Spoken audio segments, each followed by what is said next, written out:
Welcome to lesson 27 in the C# from start to finish course. My name is Tim Corey, and today we're going to finish this tournament tracker. Did you ever think you'd make it? It's been a journey, but all software projects are. It gives you an appreciation for how much work goes into a complicated project, doesn't it? Now, before we get started in this lesson, I do want to assure my paying viewers that there is another lesson coming for you on texting. So it isn't technically a last video for you, but I consider it more of an upgrade rather than a continuation of this course. Anyways, let's finish strong. Now in this video, we want to do basically one thing. We want to complete the tournament. That's the one thing we have yet to do. And so in that, we need to mark the tournament as complete. We need to determine the prize money, who gets what, if there is any. We need to send an email out to everyone saying, hey, the tournament is over and Tim is the winner. And finally, we need to close out of the tournament viewer form. So those are the four things we're going to do today, which means that we're going to do a little bit more of emailing, and we're also going to trigger what's called an event. We're going to create our own event. Now, we've done events before, behind buttons, so a button click event. But this time we're actually going to build our own. So that's going to be fun. So let's get right to it. So I've actually started with this code right here open because I think this is where we're going to start. So we check for every round. And we check to see which round we're currently in. Well, this is a great place to check if the tournament is done. So we're going to tweak this a little bit to let us know not only is what the current round is, but also if the entire tournament is done. Because don't forget, we call this at the very end of our loop right here. Before we alert the users, right here. So we call it and say, after we've saved everything for our tournament, go ahead and check to see what the current round is now. So when we finish the last game, we know we're going to call, after we update the values, we know we're going to call this what's the ending round. And so at that point, we want to trigger this end of tournament event. Now I use event there as in a happening, not the specific C# type called event. So essentially this is going to say, hey, you're done, now do something. We're actually going to trigger it right from the check current round. So let's modify this a bit to let us know if we have completed all the rounds. Now, how do we do that? Well, right now, we have a little bit of an inefficient loop. Don't worry, it's not bad. It's, in fact, probably easier this way than writing more code. But notice that if all the winners are marked, we go to the next round. But if all the winners aren't marked, that means that's the current round. But all we do is just go to the next loop, or the next entry in the loop. So we kind of ignore the fact that we already found what the round number is, and we just go on to the next round. So instead what we're going to do is we're going to say else return output. Now, what does this do for us? Well, whenever we find the round where we find one that has a winner that equals null, we return the output, which gives us the same value as before. It's just we return it earlier. But what if every round there's someone marked as a winner? If every matchup someone's marked as a winner, that means the entire tournament is complete. So if we get all the way to the end of this and say, yeah, I didn't find anybody that's not where the entry, for the matchup entry, the winner is not equal to null, or is equal to null. If I didn't find anybody, it's going to exit the for loop, never having hit this else statement. That's how we know the tournament is complete. And in this instance, what we're going to do is call a private static void called complete tournament. And I'll actually have that auto created for me. There we go. Nice and handy. So now this is where we're going to do all of the tournament complete stuff. So the first thing we need to do is we need to actually pass in this model. So let's do that. And I'm not going to make this an extension method. I'm actually going to pass it in. The difference is I don't think I'm going to call this anywhere else. There shouldn't be anywhere else in the application where I say, go ahead and complete this tournament. And I definitely don't want that to leave it hanging out there that you can complete the tournament early. So let's make this the only place that can be called, and it won't make it an extension method. Making an extension method just makes it too easy to tempt you into making it public. So let's just leave it as it is.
We can go find that.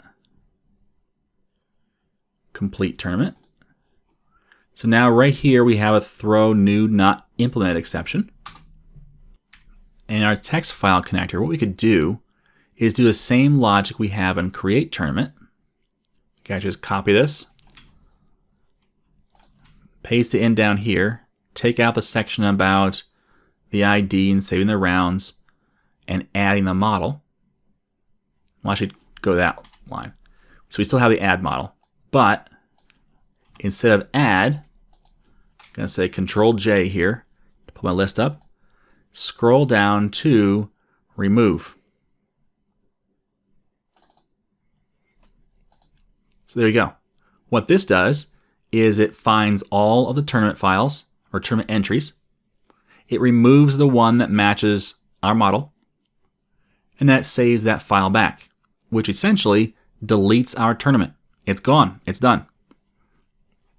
So that takes care of the text file side. Now you may say, whoa, whoa, whoa, whoa. You're deleting that? Sure, why not? It's not deleting the matchups. It's not deleting the matchup entries. It just disconnects them from their tournament file. So you could also, if you wanted to instead, just change the name of this current model. Or maybe you make the tournament name start with complete and then put dash in the tournament name. And then you could have your forms filter out anything that starts with complete if you want to. That way you still have it in case you need it. Because it is kind of scary deleting data. But that doesn't really matter. It's up to you what you want to do. Just put the logic here. So in this case, I said, for text files, I'm just going to delete it. Now for the SQL connector, I'm going to go to complete tournament. And here's a bit different. So I can flag this entry as having that bit flipped. So the active bit will be set to 0. Now, if we look down here for tournaments, so if we have a tournament insert, let's modify this and see what we have available to us. That sets the active to 1.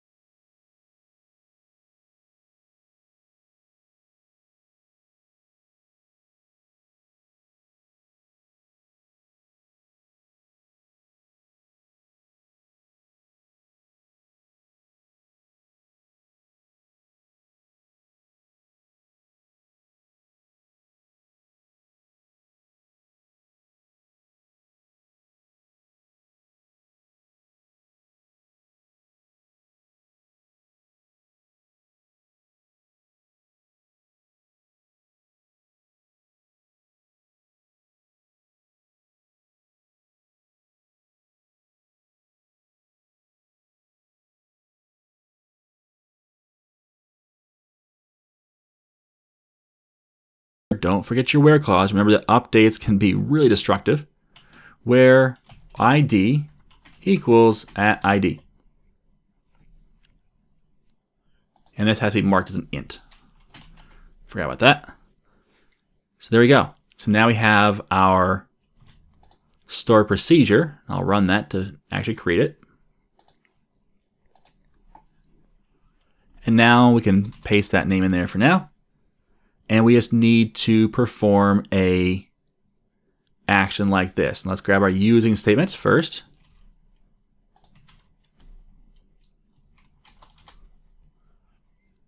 And then I'll grab my insert statement, like so. I'll let's say var in front of p.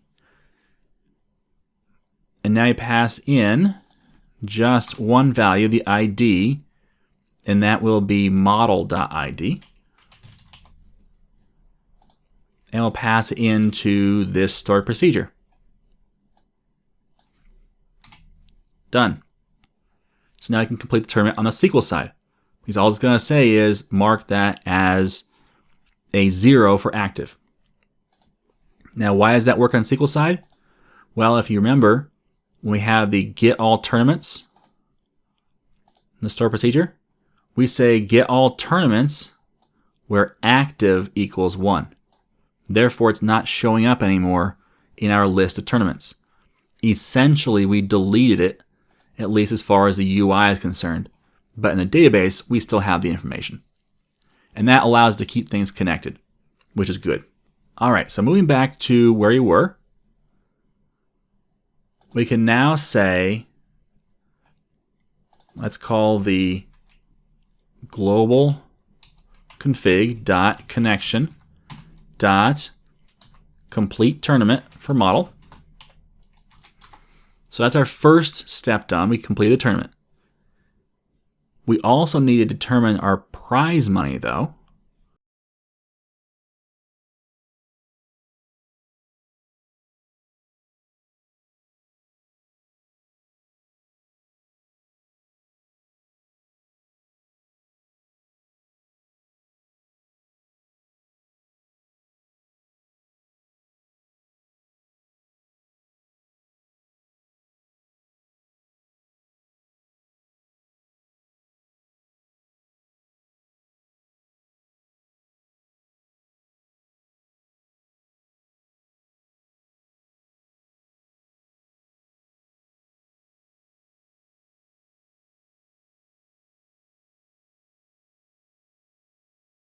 So it's a decimal because money is always in decimal. Total income equals, and here's where we need to do a loop through our people in our tournament. So model dot, we have our teams right here, dot count times, and this would be model dot entry fee. And so that takes our total number of teams multiplied by the entry fee, and that gives our total income. So now we know that. Now we need to figure out what each place gets and then who's in that place. And to do that, we first need to know who won and then who was the runner-up. So let's start with those two places. And that's the only two places we're going to do today, and I'll show you why in a minute. But for now, let's start with that. So we're going to say team model winners equals model dot rounds dot last. So last round dot first dot winner. Now that is confusing. So let's look at what it's doing. And again, this is a link expression. So if you don't want to do something this a little bit tricky, then you can go ahead and just loop through and find the last round and the first entry, which is the only entry. So last round always only has one matchup. That's a championship. And so what I said was rounds. Now don't forget, rounds is a list of matchup. So the last round in my list is a list of matchup. Now it only has one item in it, but it's still a list. So I said, give me the first in that last round, which is the only one. In that one, give me the winner, because I know that's been marked as a winner. Next, let's do the first runner-up, the loser in that championship game. Team model dot runner-up equals, and we need to grab the same thing again. So model dot rounds dot last dot first dot, and we grab the entries dot where x equals greater than x dot team competing is not equal to winners dot first dot team competing. Okay, that's an even longer one-line statement. So let's look at this one. We know what the first part does. It gets us this is the actual matchup. So that's our championship game. And I said, you got a list of entries, right? Of course. And there's two entries in there. And that's the winner and the loser. We already know who the winner is. So since you know who the winner is, I can filter this entries list and say, give me the one where the team competing is not the winner. If there's only two teams competing and it's not the winner, it's the runner-up or the loser. So, but that where clause returns a list of matchup entry model. So I need the first one, which is only one, so it returns just the matchup entry model. But I don't need a matchup entry model, I need a team model. So I grab the team competing. And that's where I get my runner-up's value from. Now, if you wanted to, you could grab this value, which is the matchup of the winning round, and put that in a variable, and then you'd more easily get the winner and the runner-up. So you could do that if you want. It would be helpful then to grab the scores. If you want to grab the scores for the email, it's a possibility. But I'm just going to leave it as it is. And now I know what the winner got, or what the winner is, and who the runner-up is. Down here, if there's prizes, I know what the total income is if I have to do a percentage or a dollar amount. So now I'm going to capture just two variables. I'm going to call it decimal winner prize start with 0, and decimal runner-up prize. Now I'm hard coding these in as 2 values because I'm only going to handle 2 prizes. Prize for first place and a prize for second place. Now you may be thinking, now wait a minute, Tim. We've got prizes for any place you want. Yep, we do. This method isn't going to handle all those. It's going to handle the first 2. And if we want, we can go back to our form and limit those. It's much easier to limit than it is to take away limits. So I'm going to handle the first 2, and here's why. Who is the third place team? Now think that one through. We know who the first 2 places are because that's the people who played in the championship round. But third place could either be the team that lost to Team A in the championship for the championship, or the team that lost to Team B. So the previous round had 2 matchups. Those 2 losers didn't go any further. The 2 winners went to the championship. So of those 2 losers, which one's the third place team? Which one's fourth? Do we do it based off of score? That seems reasonable. And so that's probably where I'd go, but that takes a little more of an in-depth application thought process method than I want to do at this point, just because that seems like it's an upgrade to our application rather than a requirement for our application to be complete, especially since I don't want to make this video any longer than we have to.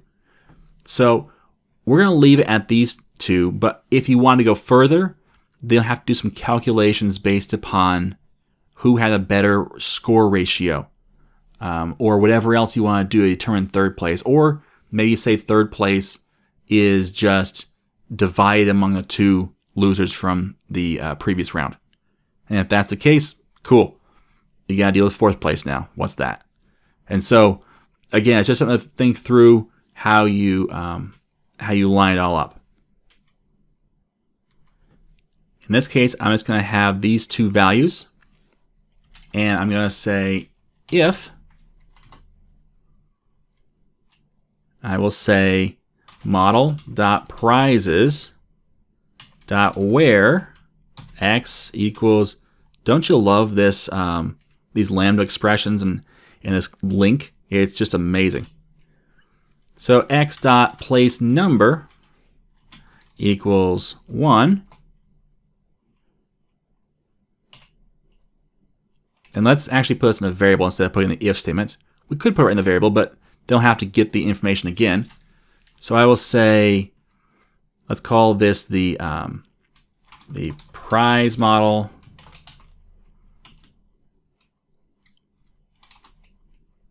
first place prize equals, and there's that first, I'll say Control J, first or default. Now, what first or default does is it says find the first value, but if you don't find one, then put, well, in this case, null into this prize model. If it was an int, then it would be a 0 would be the value. If it was a string, it'd be an empty string. So that's the defaults. Actually, empty string might be null. I'm not positive. Or the default might be null for a string. But you can figure those out. But for models or for any kind of class instance, the default would be null. So now we can say if first place prize is not equal to null, then we have to calculate the value. Now this does seem like a separate method. Private static void, let's make a decimal. And we'll say calculate prize payout. This prize model. Let's call it prize. And we'll pass in also total income. That way we know if it's a percentage, here's how much they get back. And here we're going to say decimal output equals 0 if prize dot amount is greater than 0. Remember, it can be either amount or it can be percentage, but not both. If prize amount is greater than 0, then output equals prize dot prize amount. Else, it must be a percentage. Output equals total income times, I'll put in parens here, prize dot prize percentage times, or I'm sorry, divided by 100. And when I do that, it yells at me. And that's not fun. And it says operator star cannot be applied to operands of type decimal and double. So I'm multiplying a decimal times a double and it goes, yeah, no. Now I could do I believe I can do a conversion here where I'd say, well, this is actually of type decimal, which isn't a wise idea. But you could do that. But here's a problem. This could cause some rounding issues. Now, is it going to be a big deal for us? Probably not. And this whole decimal thing, casting it, not a great idea either. So the first thing I'm going to do is change that to say convert to decimal. And now we're converting this value to a decimal. Now I didn't really explain this, but our prize percentage, say it's 50. 50 is actually not a percentage yet. It's actually 0.5 is the percentage. But we wanted to give round whole numbers to users. So they put in 50, and they actually mean 50%. So we're dividing by 100. So 50 divided by 100 is 0.5. So that gives us a percentage, but we're converting that to decimal. Now we're multiplying it by our other decimal, but that's not really the best way of multiplying decimals. Instead, we say decimal dot multiply. Total income, comma, and our percentage. That way, it actually properly multiplies the two decimals and returns a real decimal. So that's our output now. So it's either the prize amount or it is the actual percentage multiplied by the total income. Return output. Okay. So if the first place prize is not equal to null, then the winner prize equals first place prize dot calculate prize payout based off of the total income. Now we do the same thing with the second place prize. So we'll copy this logic and say second place here. And that's where place number equals 2. And again, we'll copy this logic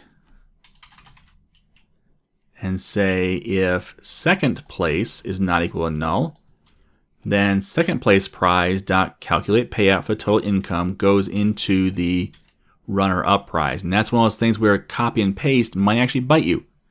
You've got to make sure that you put the correct values in each of those spots. So now we have the prize amounts, if any, and now we can move on to the next portion.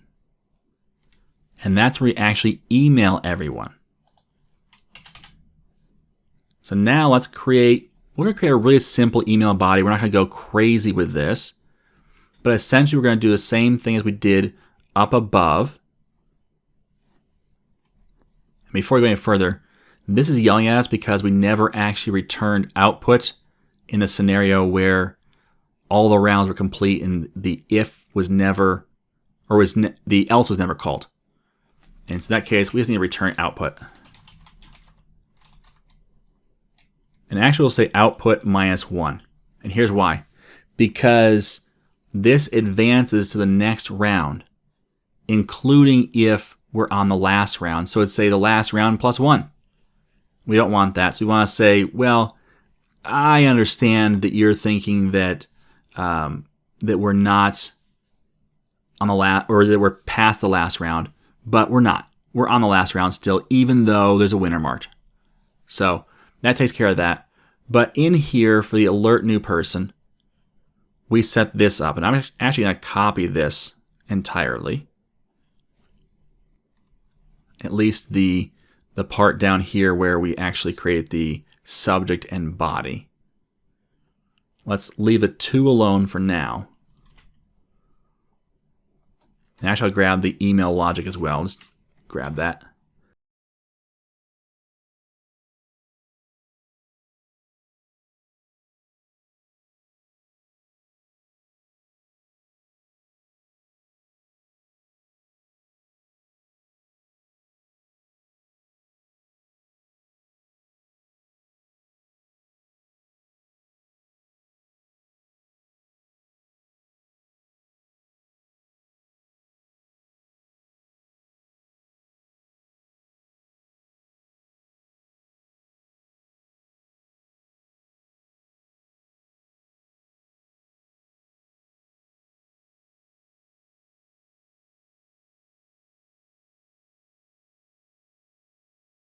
And so we'll complete the subject line by saying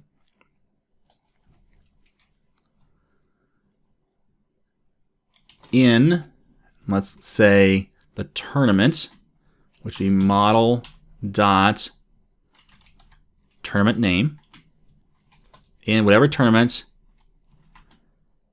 and then we'll give the person's name, the winner's name, winner, not winner prize. We have the winners dot team name has won. Let's put for our header, we can put we have a winner in all caps, an exclamation point. And we'll say here, let's put in a P tag this time. Congratulations. Can't spell. Congratulations to our winner on a great tournament. And then down here, before we go any further, oh, and notice that even the append line, even though it was a line, it didn't actually keep those line breaks in the email. So we need to address that. Now, if we use P tags, it's not a problem because that puts our line breaks in for us. So if not, we'd have to include that environment.new line. So that was a little, not really a bug, is more the fact that I just didn't put my P tags in my email, but that's something to keep note of. So now we have our winner and congratulations, and let's put in a new line or a break. Again, we can do environment.newline, or we can do a br/ to do the HTML break, which seems more consistent.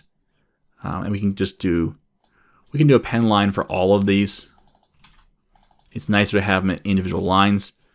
When we want to look back through them, it makes a little more sense looking through the string builder. So now we want to say if we have winners, let's Control X these, but in their spot say if, and we'll say winner prize is greater than 0, or runner-up prize is greater than 0. Now, in theory, you could have a second place prize and no first place prize. That's kind of cruel, but you could do it. So if that's the case, what we're going to do, well, let's do this. Let's do one at a time because, like I said, you could have one with the other. In this case, we're going to say body.append line, and we'll say paragraph tag, the winner was, or let's put their actual name, and we'll do the $sign in front. You can still do a $sign here. So $winner, winners dot team name will receive, and we'll put a $sign for the actual currency, and then our open curly brace and say the what's the prize amount? Winner prize. Winner prize. And let's just close our paragraph tag. We could put more. Again, this is not about the text of the email. It's more about the idea behind the email. So let's copy this and paste it and do the runner-up prize. And the runner-up prize amount. So that's not runner-up prize, it's runner-up. Nope, that's not. That's runner-up. There we go. Gotta get these right. So if the runner-up prize is greater than 0, they're getting something, then we'll say runner-up.teamName will receive X dollars. So that takes care of putting that in the email. And then now we need to just close it out by saying, let's do another P tag. Thanks for a great tournament, everyone. And we'll leave the exclamation point there, /P, and we'll sign it tournament tracker. So that has, we can wipe out this so it's not yelling at us. So that now has all the information we need for our body. So we have our subject and our body. What are we going to do about who we're going to email it to? Well, we can't email it to each person without having to loop through this a number of times. So let's actually create an overload. So let's go over to our email logic, and we'll create an overload for this. We can do one of two different things. We can either just call this multiple times inside the overload, or we can do it where you pass in a list and it just fills up the 2 by looping through it internally. I like the idea of looping through it internally, so let's actually copy this signature, because that way you're sending out one email to a whole group of people. Right, copy the signature and change this one. And the reason we're changing this one is because I can make this one more complex and then just have this one call the more complex one. So in this case, we're going to do a list of string called 2. And then instead of doing this, we're actually going to surround this. So I say surround with for each string email in 2. Add the email. So it's going to loop through each one and add to our to list. But we're going to get more complicated, because I don't want to put everyone's email address in the to line. That means you get an email with, 50 people in that to line. That's just not courteous.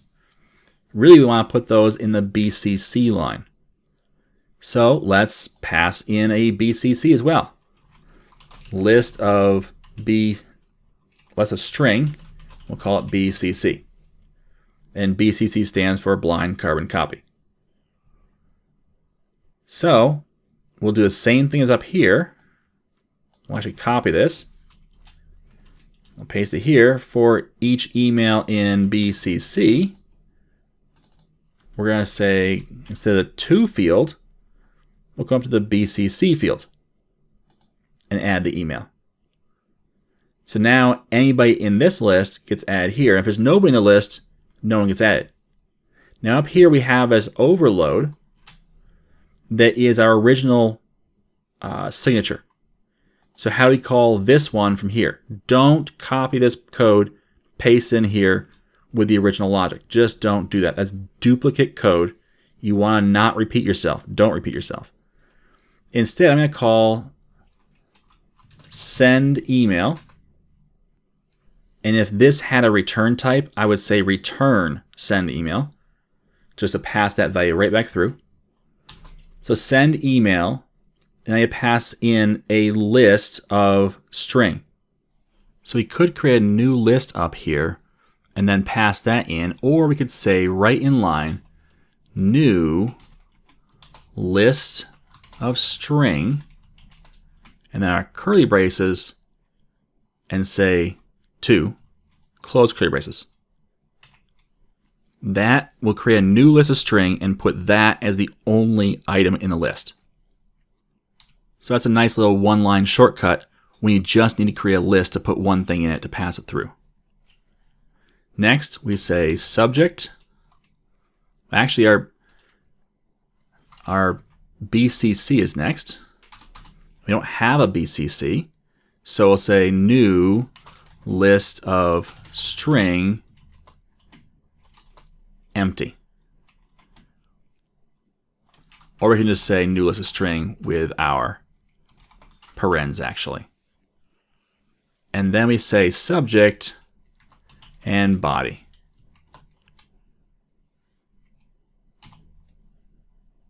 And now this method calls this method and just gives it the information in the order it expects.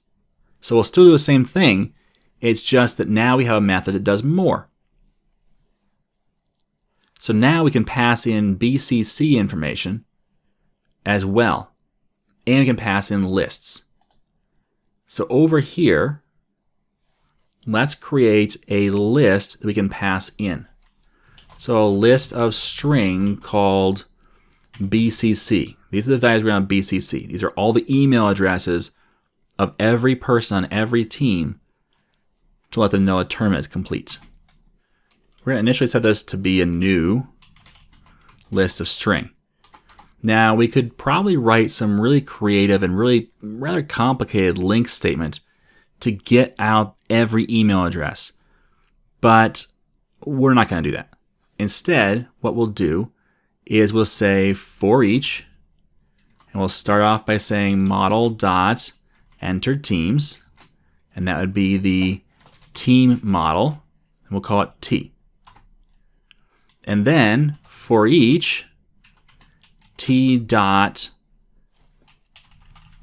members, and that's a person model P. So for each person on each team, bcc.add p.email address. Now, here's the rub. What if they don't have an email address? And that's where we'll surround this with an if statement. If p.emailaddress.length is greater than 0. Now we'll only add email addresses where there actually is a valid email address. And now we're going to pass in the BCC values. Now what should this go to? Well, no one. So we're just going to say new list of string. And the BCC value, BCC. And now we've emailed every person on every team this email. The final thing we need to do is we need to close out of our tournament. Now don't forget that when this runs, we will have Tournament Viewer open. We know we'll have it open because that's how we score that last matchup, the championship. And so when we score that, we want the tournament form to close and take us back to the tournament dashboard where we can select a new tournament or just close the application. Now this is already open because this one stays open the entire time. But how do we tell this form you need to close now because you're done? Well, we could have another check in here after we hit the score button, and after we do everything, we can come back here and then check, hey, is the last round done? That's one way of doing it, but it's not the most efficient. Instead, we're going to create an event on our tournament model. So over here, if we go to tournament model, in here, we're going to create an event. Now, what is an event? Well, it's an alert system. So what happens is you have events and you have subscribers. And inside of this model, we're going to trigger the event saying something happened. Now, no one may be listening, or we may have 10 different places that are all listening. It's up to them. They have to subscribe to that event. If they do, when we hit the point in the code where we say, in this case, the tournament is complete, we're going to fire that event. We're going to say, yep, it's complete. In that case, then what will happen is it will broadcast, hey, I've run. My event has fired. If anyone is a subscriber, they will get that message and they'll run code. I find it easiest to think about a button. A button has an event called the click event. So when I click down my mouse on a button, that runs code on the button itself. And the button says, something happened. And it says, oh, you clicked on me. Therefore, it fires the button click event. If I'm listening to that button click event, I can run code. And that's where we double click on the button and it creates that method that has the event args and the object sender. That's an event listener or a subscriber. And so it's subscribed to the click event of the button. So let's make this real simple by actually showing what we're going to do. Public event handler, and I have to give it the type. Now this is the type of information I pass back. It could be a Boolean, it could be a string, it could be an int, or it could be even the entire tournament model. In this case, I'm going to pass back the tournament model. Now do I have to? Probably not. But this way at least I know that I'm passing that back. And then I can say on tournament complete. And I put a semicolon. So now this event I'm saying will fire whenever the tournament is complete. So that's it for creating the event. But now I need to create a method that fires this event. So let's create a method down here. We'll call it public void complete tournament. Now its job, as far as we care, the only thing it does is actually fire off that event. And you have to fire this event off inside this class. So we'll call this method once we know the tournament is complete. So we will say, now you could do logging here as well if you wanted to, or other stuff, but we're just going to do the invoking the event or turning it on. So you say on tournament complete. Now this is a newer feature. I believe it's a C# 6 feature where you say question mark. Now here's why. It used to be we'd have to check to see if there's any subscribers. Because if there were no subscribers, we can't actually fire the event. But now we don't have to do that, kind of. We are doing it, but with this question mark, we're saying if it's available, do this. So if it's available, dot invoke. And the first thing you do is pass in the object sender, this. So the sender is whoever is actually sending this message. In this case, the tournament model. Now, I have a type of tournament model. That's a redundancy. So you know what? I don't have to do that. In which case, I could pass this in a string or a date time. Let's pass a date time in. And now, down here, I could say date time dot now. Does it matter? No, we could probably pass in a string, pass in a boolean, and say complete, whatever. Because we don't care about the event args. Now, you could create an actual event args and put that up here and send other information back through. That's cool. I don't care. I just really don't need to worry about this information. So what this does right now is if you have a subscriber, fire the event. Now we can come back over to our tournament logic. And down here, we can say complete tournament by saying model.complete tournament. Done. So now that event will fire when the tournament is complete. So let's close everything else out. And let's open up the code behind for our viewer. Let's actually open the viewer up itself.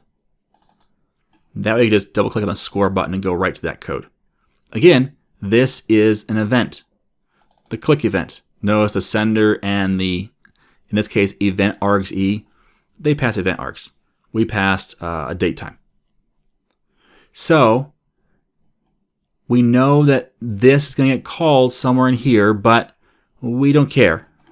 We actually want to come up to, and I probably shouldn't have double clicked on that button.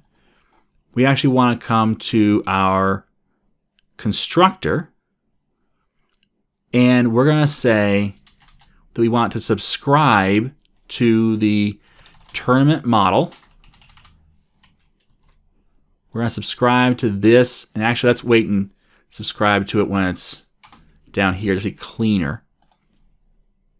We're assigning it to a local variable up here, a private variable. So let's go ahead and say tournament dot, and notice down here we have the one lightning bolt. A lightning bolt means event, and the event is on tournament complete.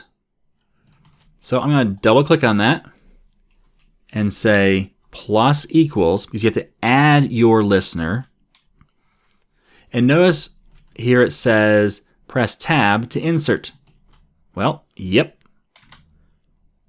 So now it created and scaffolded out that name of the method. Tournament on tournament complete. Perfect. And I can close out of this rename.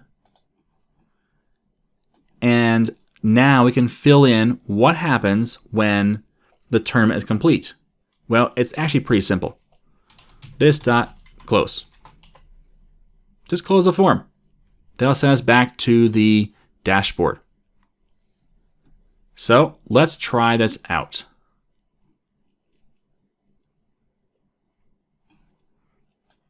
So we have our tournaments. Let's look at this basketball one. I believe I have some information in here. Unplayed only. The first round is empty. The second round, we don't have matchups. So something went wrong there.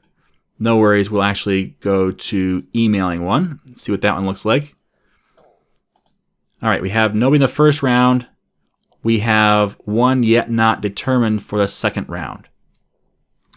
And maybe it has some bad data in here. We can check that out in a little bit.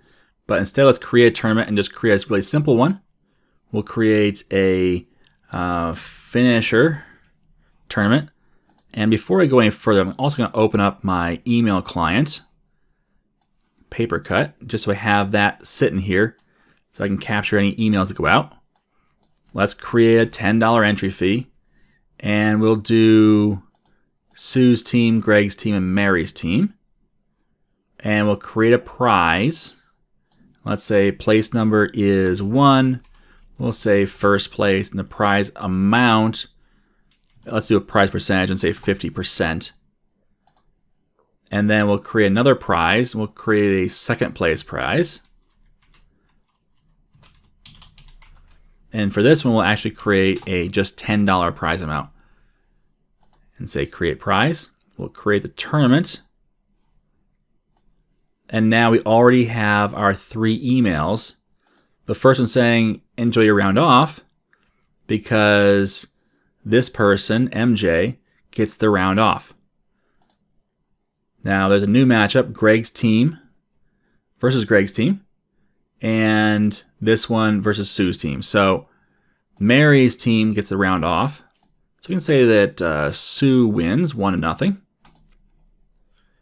And now we have a new round, round 2, Mary's team versus Sue's team. We have the emails to back that up. And now we can say, you know what, let's delete these emails just so we can see the difference. And now we can say, score the last game. And now it closed out. That's great. And we have an email here. And notice it has in the BCC 3 email addresses, 1 for each person, because there's only 1 person per team in these 3 teams. We have a winner. Congratulations to our winner. Mary's team will receive $15.